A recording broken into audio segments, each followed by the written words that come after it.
Saludos a la gente que estuvo apoyándonos durante todo este tiempo que estuvimos fuera de la casa, transmitiendo por nuestro canal de YouTube y por Facebook. Así que estamos muy agradecidos porque en ese tiempo pudimos conectarnos con ustedes, pero ahora ya regresamos a la casa y desde la Iglesia El Camino estaremos haciendo transmisiones de todas las cosas que hacemos en la casa para que ustedes también la puedan recibir. Así que queremos saludar a la gente que está en las ciudades, en los pueblos, que está en Estados Unidos, que está en Argentina, en Colombia, en Haití, en Panamá. Queremos saludar a la gente que también se conecta con nosotros en Europa, Canadá. Así que saludos para todos. Sigan conectados con nosotros a través de nuestro canal, que le vamos a seguir trayendo una palabra de la revelación de Dios para este tiempo.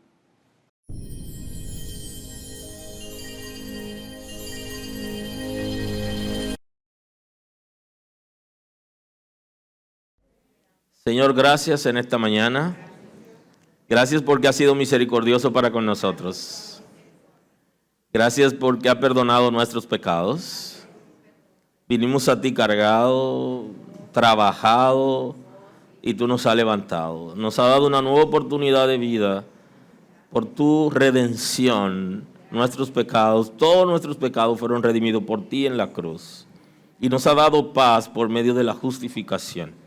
Tú lo has establecido, que somos justificados y tenemos fe en ti, Señor. Gracias porque nos ha declarado libres de culpas en la justificación y esto genera en nosotros paz. Paz contigo, paz interna y paz con nuestros semejantes. Estamos agradecidos de ti por tu paz. Gracias por tu paz. Queremos entregar en esta mañana todo lo que nos quita la paz. Todo lo que trae incertidumbre, lo queremos traer delante de ti. Queremos aprender a perdonar. Queremos pasar cosas por alto, queremos tener tu paz que viene producto de la justificación. Te damos la gloria a ti. Gracias, Señor, porque perdona todo pecado en esta mañana, en esta casa. En el nombre de Jesús, que todos sean restaurados, que la gracia fluya en el nombre de Jesús, que dé nuevas fuerzas. Eres Padre eterno, eres príncipe de paz, eres consejero, eres grande, eres hacedor de proezas. A ti damos la gloria en la mañana de hoy porque tú lo haces. Todo peso, Señor, entregamos hoy. Hay liberación de todo peso, de todo aquello que nos asedia, del pecado que nos asedia, del peso que genera la tristeza, el dolor, la angustia y la desesperación, que genera la ansiedad. Todo lo traemos delante de ti y lo tiramos a los pies de la cruz. Eres poderoso para levantarnos en este día con nuevas fuerzas. Gracias, Señor.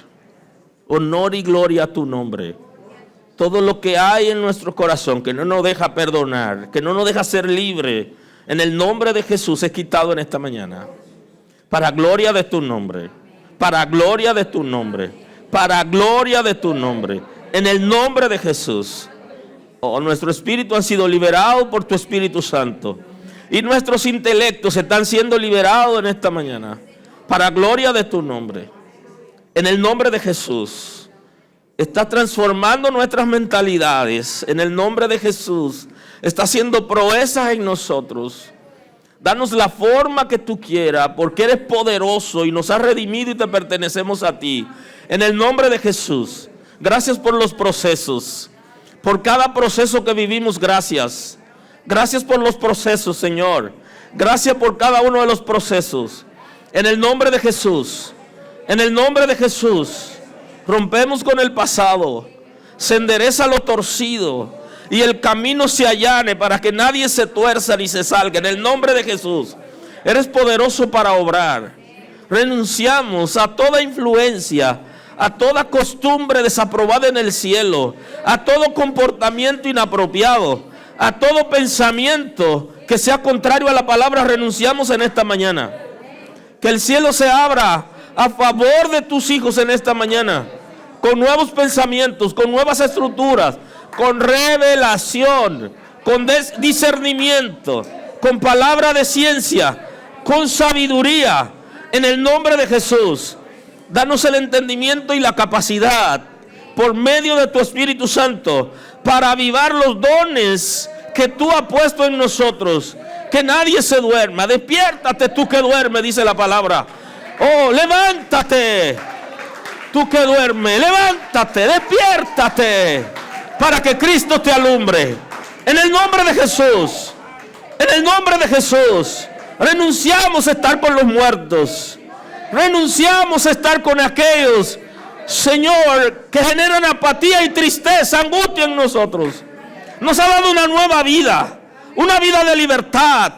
En el nombre de Jesús, en el nombre de Jesús, en el nombre de Jesús.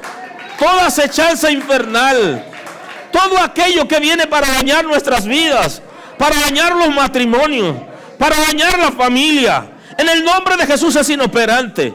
Oh, lo que viene para dañar nuestra finanza, sana nuestra finanza. En el nombre de Jesús eres poderoso para obrar. En el nombre de Jesús, oh, libre por la palabra, libre por la cruz, libre por tu sacrificio, libre por tu Espíritu Santo. En el nombre de Jesús, en el nombre de Jesús, todo espíritu generacional que se manifiesta en nuestras vidas, en el nombre de Jesús rompemos en este momento. Por la palabra, oh espíritu generacional que viene con enfermedades, toda enfermedad generacional, oh en el nombre de Jesús somos sanados por tu llaga. En el nombre de Jesús, en el nombre de Jesús. Todo espíritu generacional que viene para dañar la familia es inoperante. Es inoperante. En el nombre de Jesús. En el nombre de Jesús. En el nombre de Jesús. Sánanos, Señor. Eres poderoso para sanar. Salud física. Salud emocional. Salud mental. Salud en las relaciones. En el nombre de Jesús. Gracias porque lo hace. Gracias, Señor. Gracias, Señor. Da nuevas fuerzas en esta mañana. Da nuevas fuerzas en esta mañana. Mira, nuestros hermanos que han perdido familiares recientemente. Tú le das nuevas fuerzas. Tú eres el consolador. Consuela, Espíritu Santo. Gracias, Señor, porque obra en ellos con nuevas fuerzas. Oh, tú eres nuestro consejero. Eres nuestro Padre eterno. Te pedimos que dé asistencia, Señor, en el nombre de Jesús, a nuestros hermanos que han perdido familiares últimamente y que están, Señor, entristecidos. Da nuevas fuerzas. Sana, Señor, fortalece. Crea nuevas expectativas para gloria de tu nombre. Oh, Señor, tú eres el que provee. Mira aquellos que los medios de producción de ellos han sido heridos. Restáuralo. Provee, Señor, para gloria de tu nombre. En el nombre de Jesús, eres nuestro proveedor. Eres nuestro proveedor. Eres el que provee para pagar los préstamos. En el nombre de Jesús. En el nombre de Jesús. En el nombre de Jesús. En el nombre de Jesús. Gracias, Señor. Gracias, Señor. Gracias, Señor. Gracias, Señor. Gracias, Señor. Aleluya. Dios es poderoso.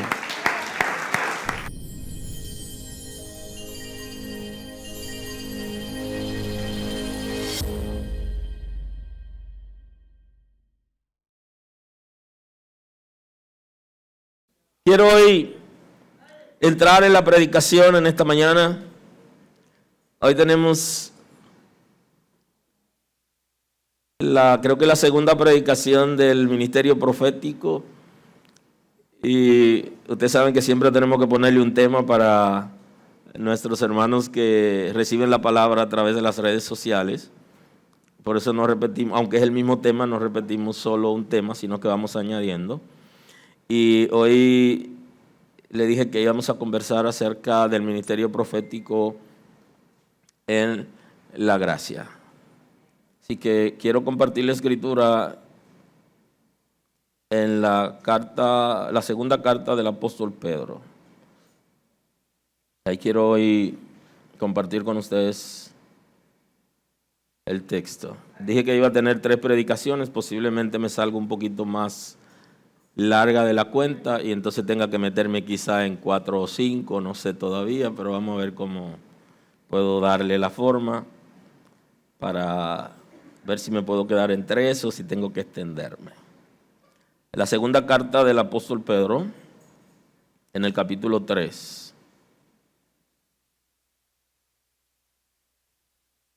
Leemos la escritura en esta mañana, en la segunda carta del apóstol Pedro, en el capítulo 3, el versículo 1, en el nombre de Jesús. Amados, esta es la segunda carta que os escribo, y en ambas despierto con exhortación vuestro limpio entendimiento, para que tengáis memoria de las palabras que antes han sido dichas por los santos profetas, y del mandamiento del Señor y Salvador, dado por vuestros apóstoles, sabiendo primero esto, que en los postreros días vendrán burladores, andando según sus propias concupiscencias, y diciendo, ¿dónde está la promesa de su advenimiento? Porque desde el día que los padres durmieron, todas las cosas permanecen así como desde el principio de la creación. Estos ignoran voluntariamente que en el tiempo antiguo fueron hechos por la palabra de Dios los cielos y también la tierra, y que provienen del agua y por el agua subsisten, por el cual el mundo de entonces pereció anegado en agua. Muy amable. Pueden sentarse. Hoy, en nuestra entrega, conversando acerca del ministerio profético en la gracia, es interesante porque el ministerio profético en la gracia era necesario por el desarrollo del Evangelio. Ustedes saben que hay un triple oficio de Cristo, o el ministerio polifacético de Cristo y el ministerio polifacético de los apóstoles. O sea, Cristo, ustedes saben que es rey, que es sacerdote y que es profeta. Y que es sacerdote no del orden de Aarón, sino del orden de Melquisedec, establece la Escritura. Porque él le correspondía por medio de la familia de Abraham, en Isaac y Jacob. Él viene de la tribu de Judá, o sea, no le corresponde el ministerio sacerdotal, porque el ministerio sacerdotal viene de la familia de Leví, no de Judá. Entonces, él no es sacerdote del orden de Leví, sino que es un sacerdote considerado en la Escritura superior, porque Melquisedec es el que asiste a Abraham. Él le dio a Abraham pan y vino, lo que nosotros compartimos, la cena del Señor, que tenemos el tiempo de la pandemia, porque no se pueden quitar el bozar o la máscara, pero ya viene establecido que lo recibió Abraham de Melquisedec, y que el pueblo de Israel, antes de salir de Egipto, compartió semejante alimento. No me voy a meter ahí porque ese es un tema, ¿verdad?, interesante, que en su momento pudiéramos analizar. Pero Cristo, el orden que establece la Escritura del sacerdocio de Melquisedec, es un sacerdocio diferente. Melquisedec, rey de Salem y sacerdote de Dios, que la Escritura no registra sus días ni su descendencia, habla de ese sacerdocio. Y que Cristo es rey. Ustedes saben que la Escritura dice que es el unigénito del Padre. ¿Sí? O sea, es el Hijo de Dios, y si Dios es rey, Él también lo es. Inclusive en la Escritura Él habla de la impartición sobre la iglesia, y la Escritura registra que nosotros somos real sacerdocio, nación santa. O sea, que hay lo que se llama el sacerdocio del creyente, que pudiéramos hacer un análisis en el ministerio contemporáneo.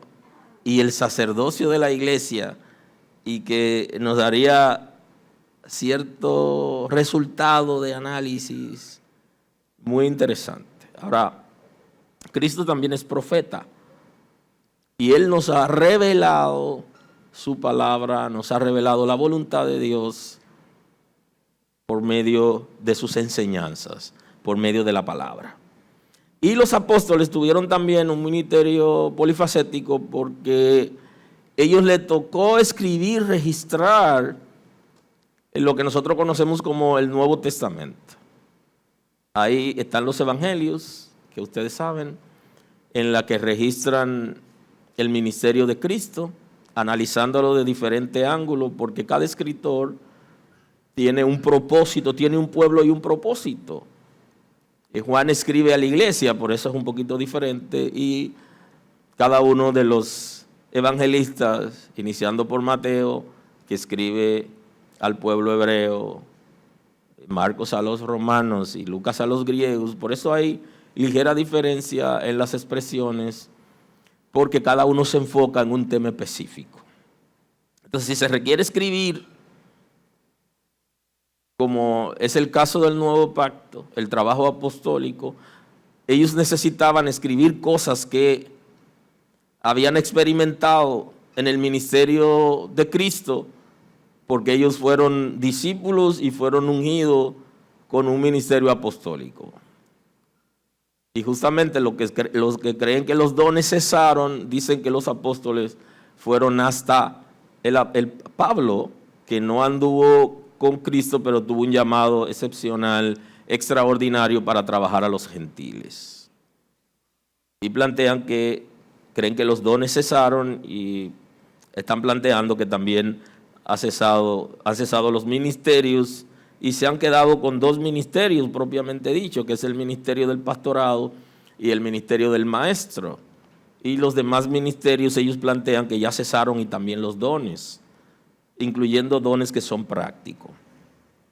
Ahora, los apóstoles también nos dieron palabra profética, porque dentro de su trabajo en el Nuevo Pacto, para poder escribir lo que nosotros tenemos hoy, conocido como el canon del Nuevo Testamento, que fueron los libros aceptados, recibidos como inspirados por Dios, y aunque hay algunas cartas y escritos que se consideran inspirados, pero no fueron aceptados en las Sagradas Escrituras en el Nuevo Pacto. De manera que, viendo que en el Antiguo Pacto el ministerio sacerdotal y la distinción del reinado era por familia, entonces se marca que el ministerio profético en el Antiguo Pacto no era por descendencia, sino que era por llamado. Y el llamado podía ser a cualquier persona. Cualquiera podía ser llamado, de ahí que Jeremías, la Sagrada Escritura dice que desde el vientre de su madre fue seleccionado. Y el punto es interesante porque alguna gente está tomando esa expresión para trabajar la predestinación o lo que se conoce como el predestino, que también es un tema que en su momento debemos trabajar a la luz de la Escritura, porque la Escritura no trabaja la predestinación para salvación, sino para función. Y el caso del profeta Jeremías fue seleccionado desde el vientre de su madre. El Señor lo llamó, lo seleccionó y lo separó para ser profeta, pero él no venía, su papá no tenía que ser profeta ni tenía que ser de una tribu específica, sino seleccionado por Dios libremente.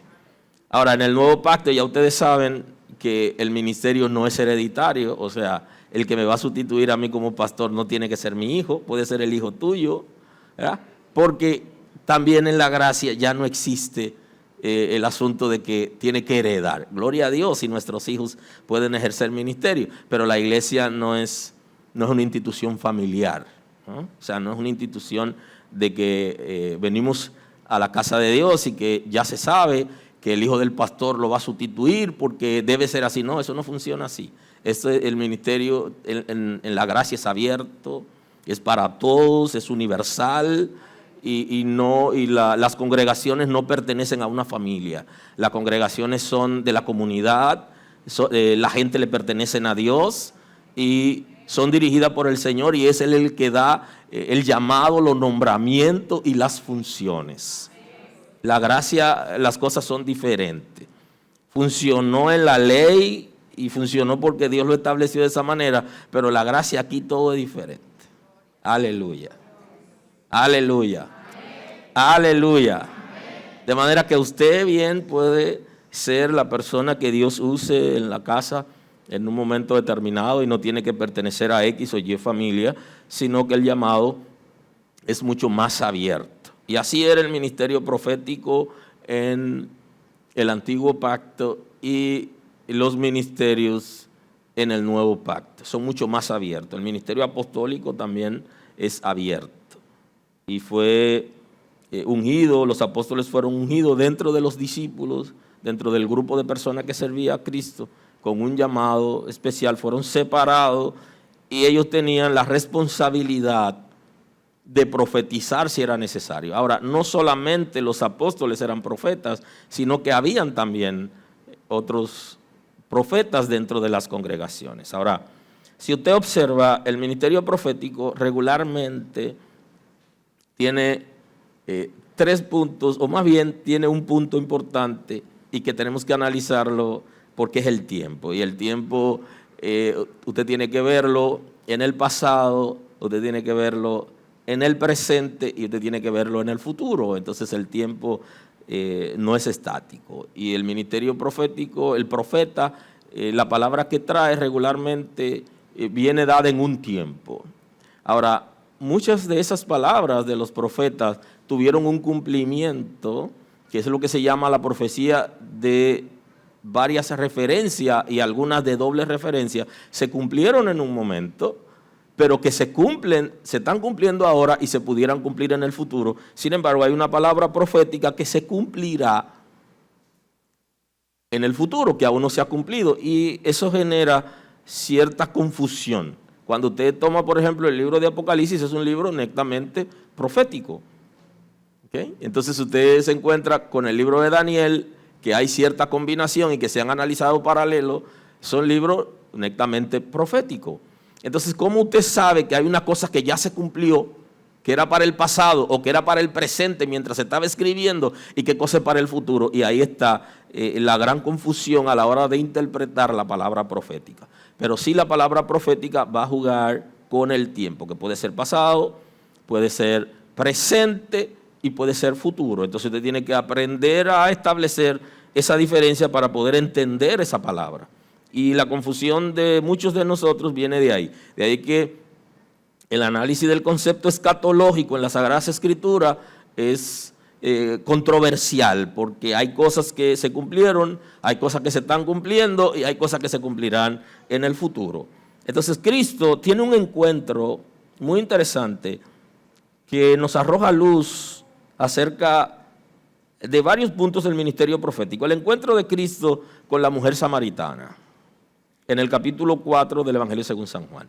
Si tienen su Biblia y son amables, saben que es interesante que podamos compartir la escritura abierta para que usted se asegure de lo que se está diciendo y el Señor también le dé luz, no solamente mientras esté escuchando la palabra para fortaleza suya, sino que le va a dar luz porque muchos de ustedes en un momento determinado tendrán que hablar la palabra, tendrán que interpretar la palabra profética, que es la escritura. Entonces usted necesita que tener luz. Y en una predicación como esta, sentado usted ahí con la Biblia abierta, Dios le puede dar a usted una serie de revelaciones más allá de lo que yo estoy diciendo para que usted la comparta con alguien en un momento determinado. Y eso fluye de manera automática. Cuando usted está escuchando la palabra, se concentra y tiene el texto en la mano. Usted tiene luz sobre muchas cosas. Entonces aquí hay un encuentro de Jesús con una mujer que es de Samaria. En Samaria se desarrollaron las tribus del norte y se independizó por la idolatría de las tribus del sur. Y tenían cierto antagonismo porque los del sur acusaban a los del norte, de la tribu de Judá, de Benjamín, Jerusalén. Los sacerdotes acusaban a las tribus del norte, las otras tribus restantes la acusaban de ser impía por diferentes razones. Así que más adelante, y los que están en el Instituto de Liderazgo manejan bien el asunto. Entonces aquí dice, respondió Jesús y le dijo en el versículo 13 del capítulo 4, cualquiera que bebiere de esta agua volverá a tener sed, mas el que bebiere del agua que yo le daré no tendrá sed jamás, sino que el agua que yo le daré será en él una fuente de agua que salte para vida eterna.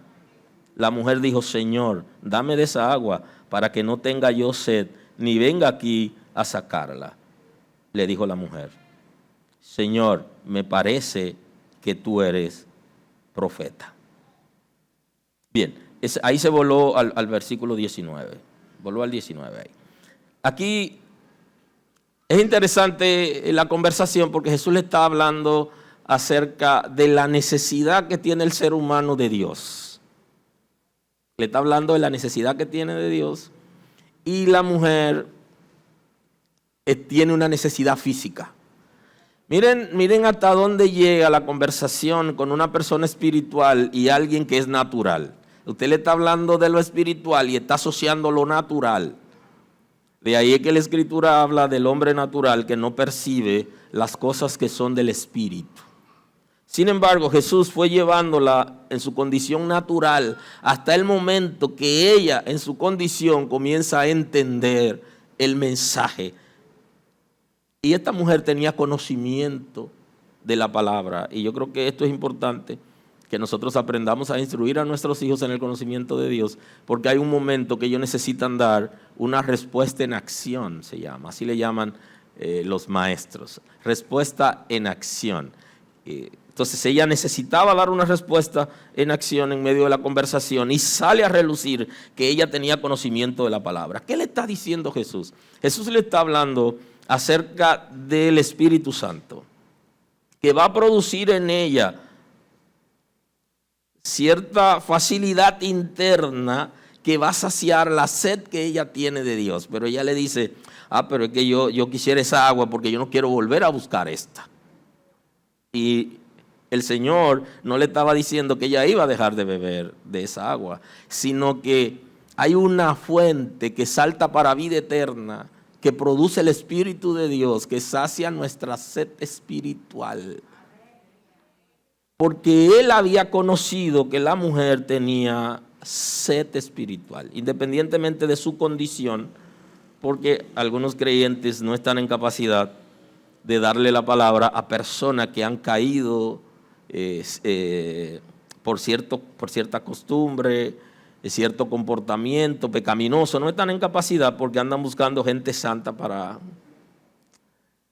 evangelizar. De hecho, las iglesias tienen esa debilidad, que la iglesia quiere que los que vengan aquí vengan limpios, regenerados, salvos, transformados, y que no venga gente que tenga espíritu de maldad ni que sea pecador. Nadie quiere eso. ¿Y cómo usted se da cuenta? Usted ve que cuando llega alguien con alguna situación la gente lo rechaza en las iglesias. ¿Qué significa? Que no están preparados. Cristo no lo ve así, de esa manera. Por eso dice, sino que el agua que yo le daré será en él una fuente de agua que salte para vida eterna. Dame de esa agua para que yo no tenga sed ni tenga que venir aquí a buscarla. Jesús le dijo, ve y llama a tu marido. Respondiendo la mujer dijo, no tengo marido. Jesús le dijo, bien has dicho, no tengo marido, porque 5 maridos has tenido y el que ahora tienes no es tu marido. Esto has dicho con verdad. Entonces la mujer dijo, Señor, me parece que tú eres profeta. Es interesante, porque lo que hace que la mujer diga que Jesús es profeta no es necesariamente por la palabra profética que le dio arriba acerca de la obra que el Espíritu Santo iba a hacer en el creyente a partir de su resurrección, sino que lo que hace que ella crea que él es profeta es porque Cristo pudo discernir su condición y le dio una palabra de ciencia. Lo que Cristo hace cuando le dice su condición no es profecía. Cuando una gente te dice a ti lo que tú viviste en el pasado no es profecía. Él te está dando una palabra de ciencia porque Él está conociendo una cosa que ya ocurrió. Ahora, ¿por qué nosotros identificamos al profeta cuando nos da la palabra de ciencia o tiene discernimiento? Porque eso es natural en el ser humano. Y también es parte de la dinámica del profeta. Porque cuando Eliseo sabía lo que estaba pasando en el reino vecino, cuando hacía una reunión de ministros, él no estaba en esa reunión, pero él sabía lo que pasaba allí y cuáles eran los planes del rey. Eso es discernimiento, espíritu. Él por el Espíritu de Dios discernía lo que estaban haciendo en esa reunión y lo que se estaba tramando. Por eso es que cuando el rey dice, aquí hay un espía que todo se lo informa al gobierno de Israel, entonces, ojo con eso, oigan bien. Él tenía a alguien ahí porque había espiritistas y adivinos en los reinos, y él tenía uno ahí que poseía espíritu de maldad y le dijo, no jefe, eso no funciona así, no señor, eso no es así. Es que allá hay un profeta que sirve al Dios verdadero y ese hombre sabe todo lo que ocurre en los lugares secretos, porque Dios se lo revela. O sea que hay acciones que identifican al profeta porque el don de ciencia, ya lo veremos más adelante, y el don de discernimiento son auxiliares del ministerio profético. Pero no es la profecía en sí. Alguien ora por ti y cuando ora tú llegas a tu casa diciendo, el Señor me profetizó a través de fulano, o alguna gente dice, fulano me profetizó, que a eso tenemos que analizarlo. Porque si fue fulano que te profetizó es una cosa, y si fue Dios es otra cosa. Inclusive la Escritura nos enseña que tenemos que evaluar si es Dios o es el profeta. Pero nosotros seguimos diciendo, fulano me profetizó. Si alguna vez te digo algo, no diga que te lo dije yo, porque si te lo dije yo no se va a cumplir. Aunque pudiera cumplirse, pero lo seguro es que te lo haya dicho Dios. Y debe estar seguro de eso. De manera que si alguien ora por usted y te llega a su casa contento y dice a su familia que le profetizaron y lo que le dijeron fue lo que ya usted había vivido, eso no es profecía propiamente. Porque usted lo vivió. Lo que pasa es que lo que la gente vive y cosas que aún no han ocurrido están dispersas en el aire, y el que tiene el Espíritu de Dios está en capacidad de discernir la vida de la gente por medio del Espíritu de Dios. Y entonces puede decirle, mira, en el pasado te ocurrió esto y aquello. Interesante. Y eso es bueno en su momento, porque hay veces que la gente lo necesita. Yo no necesitaría que me digan lo de mi pasado. No lo necesitaría. Y alguien, yo no lo considero de Dios porque me diga eso. Y lo vamos a ver en una predicación más adelante. Pero hay mucha gente que necesitan eso como para poder creer que Dios le está hablando. Y que lo que Dios le está diciendo viene de Él. Entonces hay una mezcla de discernimiento, de palabra de ciencia, que se pudiera en un momento considerar como profecía. Observen que la palabra profética es acerca del agua que salta en ella, el agua que va a producir en ella esa saciedad, esa satisfacción que no tendrá que volver a tomarla, refiriéndose al Espíritu Santo. Pero cuando Él le habla del pasado, Él le está dando una palabra de ciencia a partir del discernimiento que Él tiene. Y entonces lo que hace que ella lo identifique como profeta, ¡pop!, me parece que tú eres profeta. ¿Qué significa? Que ella tenía una formación bíblica, aun cuando su condición espiritual no era buena. Ojo con eso. Hay gente que han sido formados en la palabra y lo que están viviendo en el momento no es bueno, pero tienen la palabra y se puede activar. En algún momento se puede activar. Y entonces en la conversación Nuestros padres adoraron en este monte. Ya ella entra en materia. Este hombre me parece profeta, este hombre sabe. Ya identificó que yo tengo una relación no buena y que las relaciones que he tenido en el pasado no han sido buenas. Esa mujer no había sido tratada con dignidad y ningún hombre la había honrado. Y estaba en una crisis. Y hay creyentes que no honran a sus esposas, que no honran a su pareja, que no la honran, no le dan un trato de dignidad. Hay muchísimos, inclusive, que humillan a la esposa y esposas que humillan al esposo. Hay una relación de dignidad para los hijos de Dios y esta mujer no la tuvo porque no tenía relación con hijos de Dios, o quizá tuvo alguna, ¿no? Porque hay creyentes que hacen de todo en este tiempo. Entonces, como ella no había sido honrada por ningún hombre, ella estaba avergonzada de decir que la relación que ella tenía en ese momento, ¿quién era? Y entonces le dice, no. Y entonces el Señor le dice, sí, tú eres sincera en ese sentido, porque tú tienes una relación, pero la relación que tú tienes, ese hombre no te pertenece, no te honra. Y usted puede imaginarse todo lo que significa. Tenía otra familia posiblemente, o la veía esporádicamente a ella. Una relación sin compromiso, ¿no? Como quieren hacer la gente en las iglesias hoy. Incluyendo nuestros jóvenes, quieren tener relaciones sin compromiso. Pero las iglesias también tienen culpa de eso. Porque imagínese usted, los muchachos que embarazan muchachas en las iglesias, y las iglesias tan normal, no, tienen que asumir su compromiso. ¿Y cómo es? ¿No? Entonces, de eso se trata, una mujer que no había sido honrada en una relación de pareja y que estaba avergonzada de la relación que tenía porque no era una relación saludable en la que ella recibía cierta honra. Y prefería ocultarla.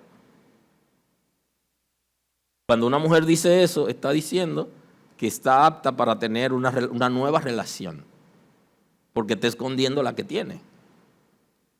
Y entonces aquí el Señor le da la palabra de ciencia y le dice, lo que está diciendo es verdad, porque tú has tenido varias relaciones y aún la que tienes ahora no ha tenido una vida digna, no ha sido con responsabilidad, no ha sido honrada.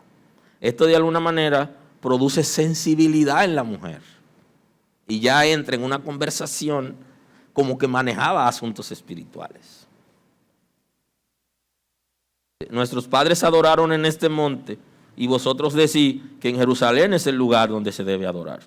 Jesús le dijo, mujer, créeme que la hora viene cuando ni en este monte ni en Jerusalén adoraréis al Padre.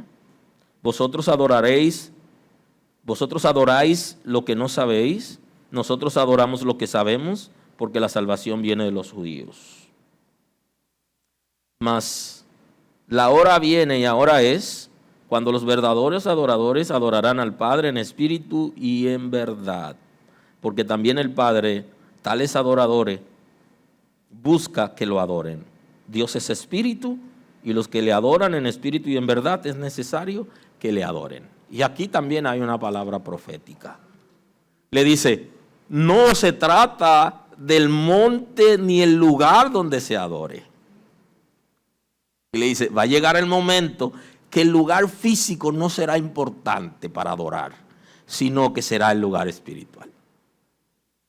Entonces le habla de lo que iba a ocurrir, que ya ocurrió, donde el Señor está buscando adoradores que le adoren en espíritu y en verdad. Entonces le dice, va a llegar el momento que ya se acerca y dice, ahora es, refiriéndose al concepto del kairos de Dios, o sea, ahora este es el momento,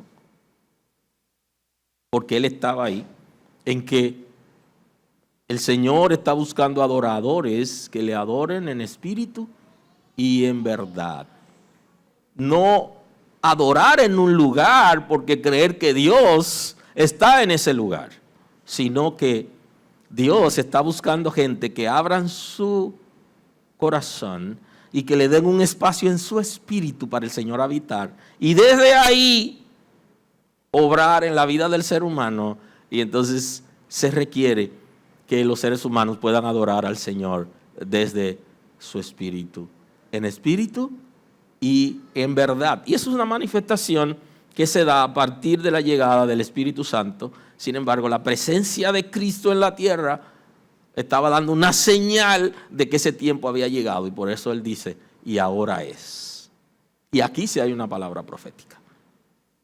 Va a llegar el momento cuando ni en este lugar ni en Jerusalén adorarán, y a Dios no le interesa el espacio, el lugar físico, sino que sea desde el Espíritu. Es interesante porque en esa conversación ella va entrando en materia y le dijo a la mujer, sé que ha de venir el Mesías. Aquí ya la mujer comienza a dar señales de que tenía conocimiento de la palabra y le dice, pero tú has venido con una palabra interesante. Yo sé que ha de venir el Mesías, que ha de venir el Mesías príncipe, como le llama la profecía, el Salvador, el enviado de Dios para rescatar la humanidad. Ella no había tenido la revelación de que Cristo era el Mesías, pero ella tiene una relación con lo espiritual que Él le está diciendo y la profundidad que Él se está metiendo. Ella entonces le toca el tema. Le dijo la mujer, sé que ha de venir el Mesías llamado Cristo. Cuando Él venga, nos declarará todas las cosas. Jesús le dijo, yo soy el que habla contigo. Entonces, ¿qué? Aquí la señora, mientras está conversando con él, se le activó el discernimiento. Y observen que la conversación, las palabras de ella son certeras. A partir de que él le dice quién es ella comenzó a dar palabras certeras, oportunas en la conversación. Y le dice, nosotros estamos esperando al Salvador, al Mesías. Y entonces él le dice, yo soy el que habla contigo. En el libro de los Hechos nos encontramos también una gran expresión justamente del apóstol Pedro, en Hechos 5, capítulo 5, del libro de los Hechos. Hay una narración ahí muy conocida, dos personajes famosos entre la iglesia. Pero cierto hombre llamado Ananías, con Zafira su mujer, vendió una heredad y sustrajo del precio, sabiendo también su mujer, y trayendo solo una parte la puso a los pies de los apóstoles y dijo, Pedro, Ananías, ¿por qué llenó Satanás tu corazón para que mintieses al Espíritu Santo y sustrajese del precio de la heredad? Le voy a dar un consejo en esta mañana. Nunca subestime al maestro, al pastor, al director, al líder, al gerente, al presidente de la república, a gente que tenga eminencia. No lo subestime. Al dueño de un negocio, no lo subestime. No piense que no tiene capacidad, porque todo el que está en una función tiene consigo un conocimiento, un discernimiento, una experiencia. No subestime al policía que tiene una gran experiencia y hay comportamiento que puede deducir lógicamente. Pedro, con todo el conocimiento que tenía y cómo el Espíritu de Dios lo usaba, había gente en la iglesia que con todo y eso creía que él era ciego y que no había manera que se dé cuenta de ligeros detalles de la vida. E igual que el profeta Eliseo, el hombre estaba en algunas reuniones y conversaciones privadas que se hacían, hasta de parejas. Oiga eso. Pero ¿cómo? ¿Cómo estaba allí? o el Espíritu de Dios que está ahí le revela lo que está pasando. ¿Cómo lo hace? Bueno, quizás el teléfono se marca sin que la gente se dé cuenta para que escuche la conversación. Eso es posible. Pero aquí ustedes saben que el teléfono de Ananías no se marcó solo. Para que el apóstol escuchara la conversación, sino que el Espíritu de Dios les reveló lo que ellos conversaron en privado. Si la iglesia entendiera quién es el Espíritu Santo, nosotros viviéramos diferente.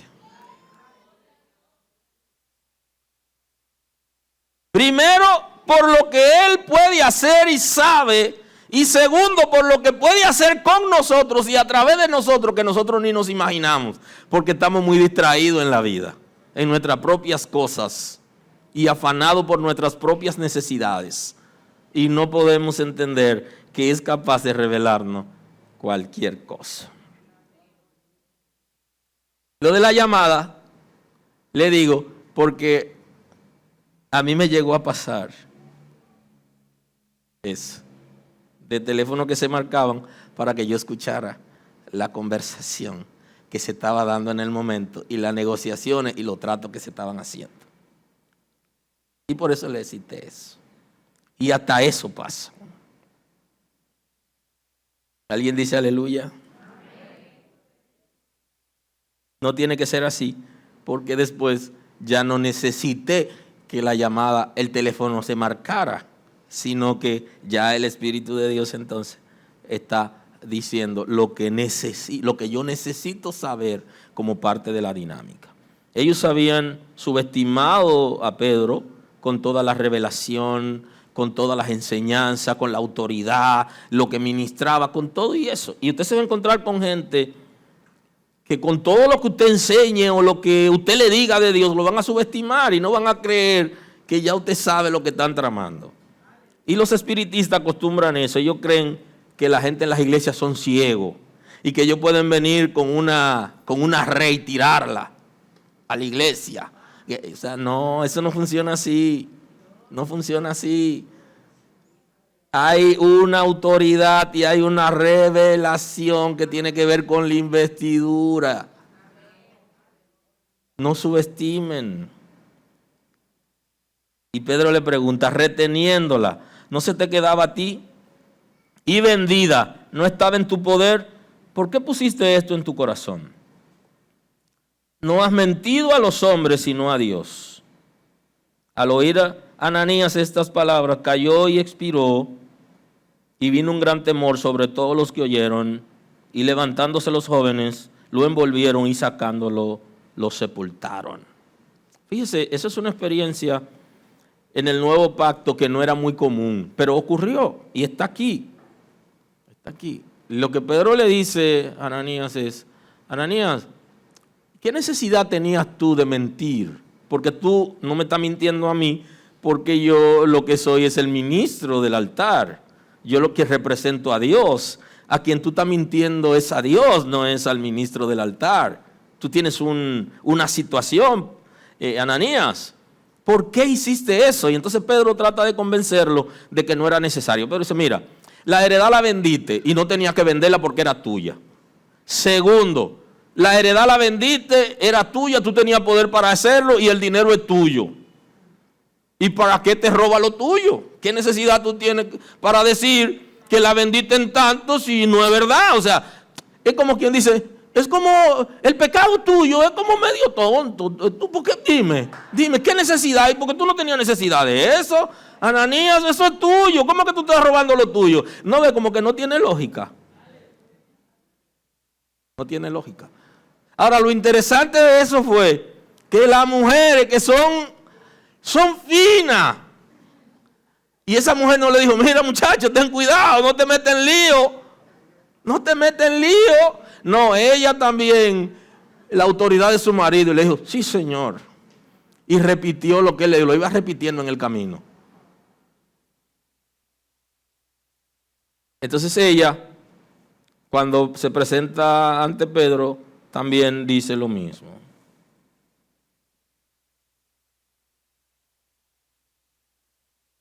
Dice, y Pedro dijo, ¿por qué conviniste en tentar el Espíritu del Señor? He aquí a la puerta a los pies de los que han sepultado a tu marido y te sacarán a ti.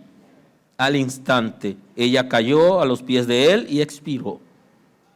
No sé qué le pasó a Zafira, porque las mujeres le dicen, es más, antes que se metan en el lío, le dicen al esposo, mira, yo siento como que tú estás metido en un lío.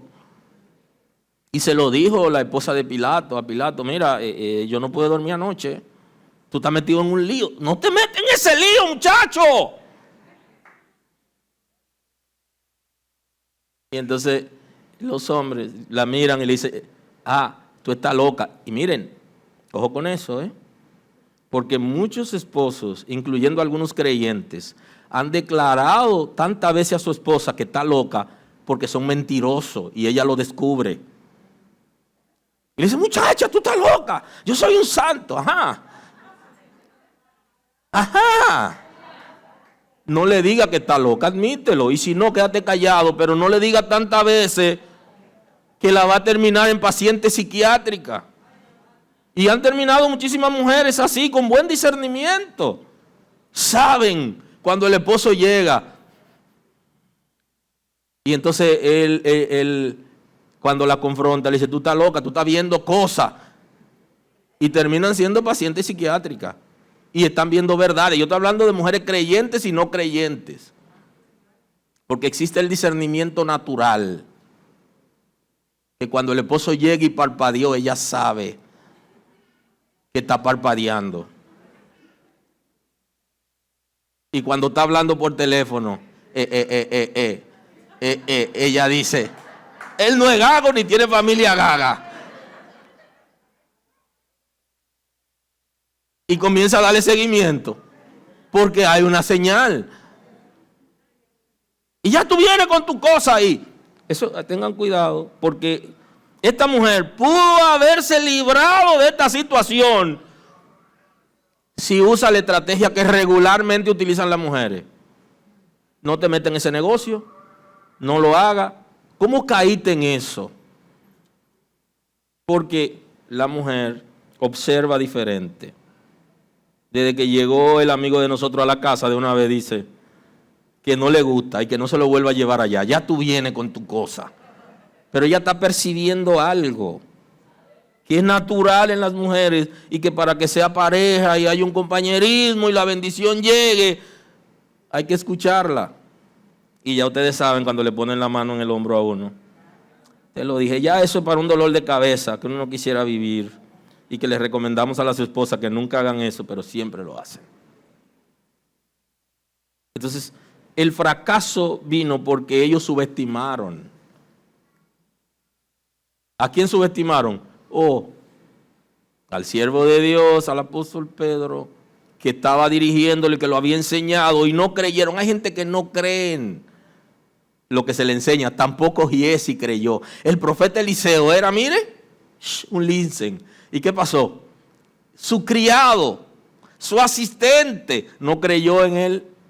Nunca se imaginó que cuando él le cayó atrás al general, Eliseo lo estaba viendo como una pantalla. No lo creyó.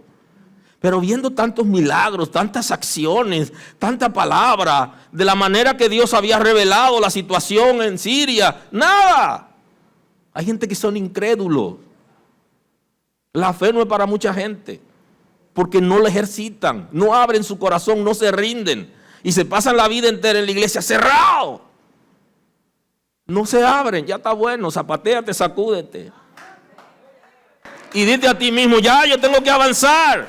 No puedo quedarme en esta. Tengo que avanzar. ¿Cuándo es que yo voy a hacer lo que Dios dijo que yo voy a hacer? Eso no quiere decir que deje de venir. Mientras más pecado tenemos debemos estar ahí, porque un día algo va a pasar, pero que pase ahora. Gloria a Dios. Entonces, ¿cómo sabe el profeta lo que está pasando? Bueno, el Espíritu de Dios se lo revela. Y el Espíritu de Dios conoce todo lo que se mueve en el mundo físico y en el mundo espiritual. Y entonces lo revela al profeta. Y no se lo revela todo, sino que le revela aquello que tiene que ver con su territorio. Porque la gente trabaja en un área y se llama área de dominio, ¿no? El área de dominio es el área donde alguien trabaja. Y entonces todo lo que pasa ahí, Dios debe revelarte eso, porque ese es tu área de dominio. Es el área donde tú ejerces autoridad. Dios tiene que revelarte lo que pasa en ese entorno, en tu familia, en la iglesia, en tu negocio, en tu trabajo. O sea, todo lo que pasa alrededor de ti en tu área de dominio, Dios te lo va a revelar. Te puede revelar cosas extras. Claro que sí, tú te vas de un viaje a un pueblo y por allá Dios te revela cosas de ese pueblo. O quiere que tú hagas alguna obra, pero lo normal es que te revele el área de dominio. Que el padre sepa lo que está pasando en su casa, aunque él no esté en su casa o él esté durmiendo.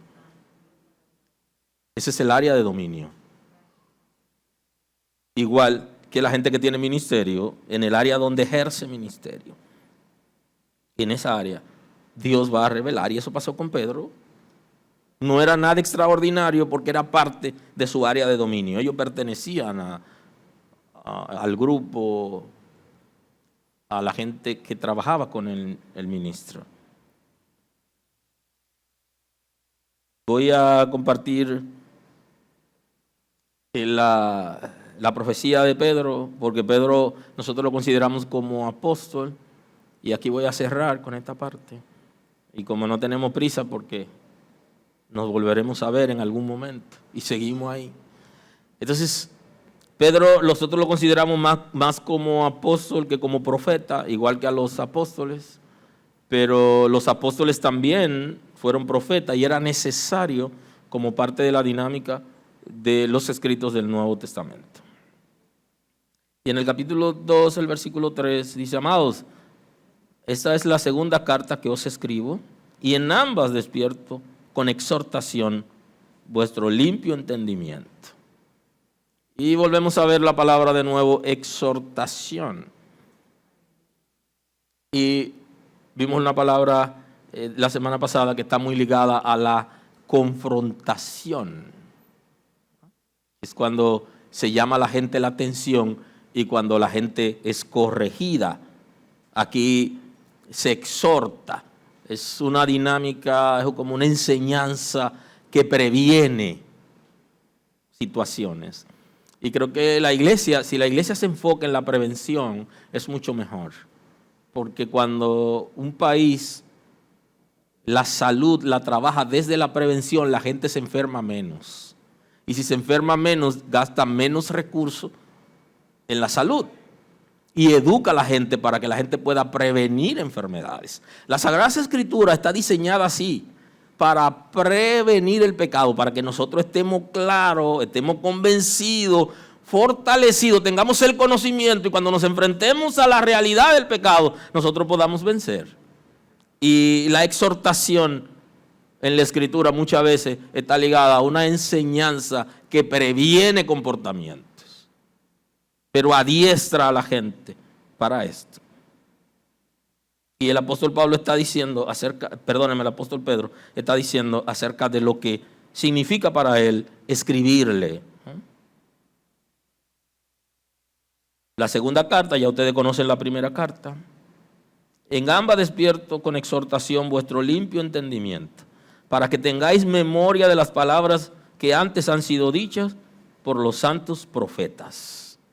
Entonces le da seguridad a lo que está diciendo con relación al pasado, que le ha mencionado esa palabra porque ha venido por medio de los profetas. Y decir eso era señal de que Dios había traído esa palabra por medio de esos profetas. Y el mandamiento del Señor y Salvador dado por vuestros apóstoles. Y entonces aquí le añade, y el mandamiento que recibimos del Señor y que los apóstoles le hemos dado, refiriéndose al tipo de exhortación que había traído. Que en el tiempo antiguo fueron hechos por la palabra de Dios los cielos y también la tierra que proviene del agua y por el agua subsiste. Entonces hay un profeta que su trabajo es interpretar la profecía bíblica, que su trabajo es interpretar el texto sagrado. También se considera profeta, el que anuncia las verdades de Dios, los principios del reino de Dios, que ya han sido establecidos en la Escritura. Es considerado también como profeta. Los profetas contemporáneos son más predicadores. Son más predicadores que propiamente profetas. Y aquí él está hablando del análisis de un texto bíblico. Si ustedes buscan en el Génesis, dice que el Espíritu de Dios se movía sobre la faz de las aguas. Él está hablando acerca de la creación y cómo todo estaba en agua hasta que Dios lo ordenó. Y también está señalando un punto importante que fue la profecía de Noé, que se cumplió con el diluvio. Y entonces él está hablando del diluvio. Entonces pereció anegado en agua. Él está citando las Sagradas Escrituras, tanto en la creación como cuando ocurrió el diluvio en el mundo. Pero los cielos y la tierra que existen ahora están reservados por la misma palabra, guardados para el fuego del día del juicio y de la perdición de los hombres impíos. Esta es una profecía bíblica que está trayendo Pedro. Pedro está hablando acerca del futuro, de lo que va a pasar con la tierra. Cómo la tierra va a ser sometida a un proceso de fuego. Está trayendo una palabra dirigida por el Espíritu de Dios, y cuando lo sometemos en el tiempo, él está hablando del futuro. Y este punto es importante porque la mayoría de las profecías tienen que ver con el presente o con el futuro. Dice, habla del día del juicio, de la perdición de los hombres impíos. Mas, oh amados, no ignoréis esto, que para con el Señor un día es como 1000 años y 1000 años como un día. El Señor no retarda su promesa, según algunos la tienen por tardanza, sino que es paciente para con nosotros. Aquí él está analizando una profecía de Cristo, quien dijo que él regresaba, que se iba pero que volvía. Cristo dio la profecía y él la está analizando aquí. Él aparece aquí como un profeta que analiza e interpreta una profecía antes dada.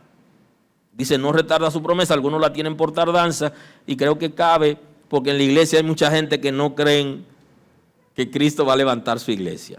No lo creen, sino que están ahí sentados como el vino, vale la redundancia, vino asentado. Dice, Dios no va a hacer mal ni va a hacer bien. Entonces, creen, pero como que no creen.